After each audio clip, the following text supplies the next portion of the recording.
18 ഘാതം 3.5 ഹരിക്കണം 27 ഘാതം 3.5 ഇൻറ്റു 6 ഘാതം 3.5 സമം 2 ഘാതം എക്സ് ആയാൽ എക്സിൻ്റെ വില കാണുക. നമുക്ക് ഈ 18 എന്നുള്ളതിനെ 2 ഇൻറ്റു 3 ഇൻറ്റു 3 എന്നെഴുതാം. 3 ഇൻറ്റു 3 9 ഇൻറ്റു 2 18. എന്നിട്ട് അതിൻ്റെ കൃതിയായിട്ട് നമുക്ക് 3.5 എഴുതാം. ഹരിക്കണം എന്ന് പറയുമ്പോൾ നമുക്ക് ബൈ ഇട്ടിട്ട് 27 ഘാതം 3.5 27 നമുക്ക് 3 ഇൻറ്റു 3 ഇൻറ്റു 3 3 ഇൻറ്റു 3 9 ഇൻറ്റു 3 27 അതിൻ്റെ കൃതിയായിട്ട് 3.5 ഇടുക. എന്നിട്ട് ഇൻറ്റു ഇനി 6 എന്നുള്ളതിന് നമുക്ക് 2 ഇൻറ്റു 3 എന്ന് എഴുതാം. അതിൻ്റെ കൃതിയായിട്ട് 3.5 എന്ന് എഴുതി. അപ്പോൾ സമത്തിൽ ഇടതുവശം മുഴുവൻ എഴുതി. സമം വലതുവശത്ത് എന്താ 2 ഘാതം എക്സ്.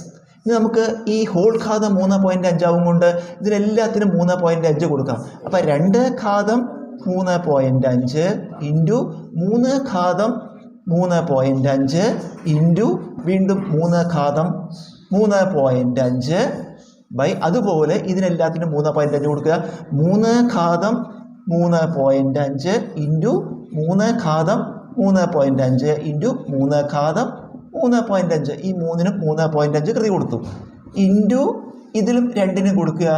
2 ഘാതം 3.5 ഇൻറ്റു 3 ഘാതം 3.5 സമം 2 ഘാതം എക്സ്. നമുക്കിതിൽ 2 ഘാതം 3.5 ഈ 3 ഘാതം 3.5 3 ഘാതം 3.5 3 ഘാതം 3.5 3 ഘാതം 3.5 പിന്നെ വീണ്ടും ഒരു 3 ഘാതം 3.5 3 ഘാതം 3.5 വെട്ടിപ്പോയി.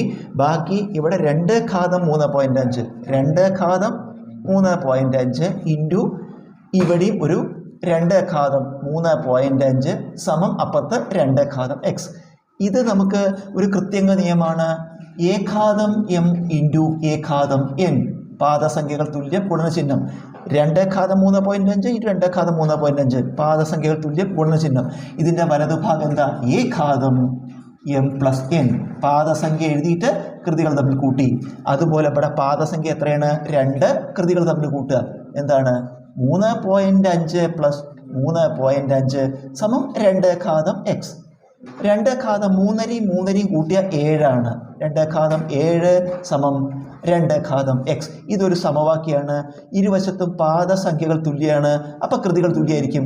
എക്സിൻ്റെ വില 7 എക്സ് സമം 7.